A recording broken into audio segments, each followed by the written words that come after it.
اللہ کے ساتھ جتنا گہرا تعلق ہوگا اتنا ہی آپ اللہ کے لیے فاقہ جھیل سکیں گے، اتنا ہی آپ اللہ کے دین کے لیے قربانیاں دے سکیں گے۔ اس کو یوں سمجھیے کہ عشق مجازی جو ہے دنیا کا عشق، اس پر اس کو قیاس کر لیجئے۔ کسی کو، کسی مجنوں کو کسی لیلا سے جس درجے کا عشق ہوگا اسی درجے کی قربانیاں وہ دے گا، اسی درجے کی مشکلات جھیلے گا، اسی درجے میں ہوتا ہے کہ وہ شیریں فات کا قصہ ہے، وہ انسان جو ہے اپنی جان کو قربان کر دے گا، اس لیے کہ عشق پر سارا دار و مدار ہے۔ جس سے قلبی لگاؤ ہے اس کے لیے آپ مصائب جھیلیں گے، جس سے محبت ہے اس کے لیے تکلیفیں برداشت کریں۔ ہمارے ہاں کتنے ہیں، آپ خود اپنے گریبانوں میں جھانکیے، اپنے سینے پر ہاتھ رکھیے، آپ کو اولاد سے محبت ہے، اس اولاد کے لیے آپ کیا کچھ نہیں کرتے، کتنے پاپڑ نہیں بیلتے، ورنہ ایک آدمی کو اپنے 2 وقت کی روٹی کے لیے کتنی محنت کی ضرورت ہے۔ وہ ساری محنت مشقت جو کر رہا ہے صبح سے لے کر شام تک کی کمر توڑ دینے والی محنت کس کے لیے کر رہا ہے؟ اولاد کے لیے کر رہا ہے، اس لیے کہ اولاد سے محبت ہے۔ اور آپ کو ایسے لوگ مل جائیں گے جو گویا کہ کلیتاً اپنے وجود کو اولاد کی شخصیت میں گم کر دیتے، اس لیے کہ ان کا اور ہائر آئیڈیل زندگی میں ہے ہی نہیں۔ ان جینا مرنا، ان صلاتی و نسکی و محیای و مماتی للاولاد، ان کی نماز، ان کی قربانی، ان کا جینا، ان کا مرنا، ان کی بھاگ دوڑ، ان کی سعی و جو سب کے سب اولاد کے لیے۔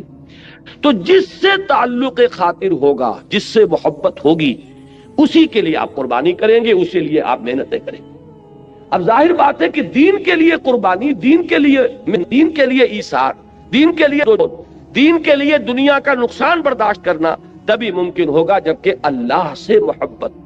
اللہ سے آپ کا تعلق مضبوطی کے ساتھ قائم۔ یہ اللہ کے ساتھ تعلق کو مضبوطی سے قائم رکھنے کے لیے 2 چیزیں بتائی گئی، بلکہ پہلے ایک چیز سمجھ لیجئے، وہ ہے ذکر، اللہ کی یاد۔ یہ ذکر جو ہے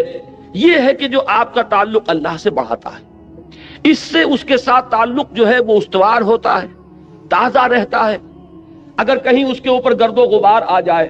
دنیا کی مصروفیات اور مشغولیتوں کی وجہ سے، دنیا کے صدموں کی وجہ سے، دنیا کی مصیبتوں کی وجہ سے، تو جب اللہ کو آپ یاد کرتے ہیں تو وہ ایسے ہے جیسے کہ پھر آپ نے وہ گرد و غبار جھٹک دیا اور آپ کے دل کے اندر پھر اللہ کی محبت جو ہے وہ اثر نو جاگزیں ہو گئی، وہ پھر اس کے اندر سے چمک اٹھی۔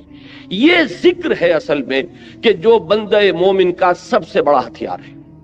اس کو سب سے زیادہ قوت عطا کرنے والی چیز اللہ کا ذکر ہے۔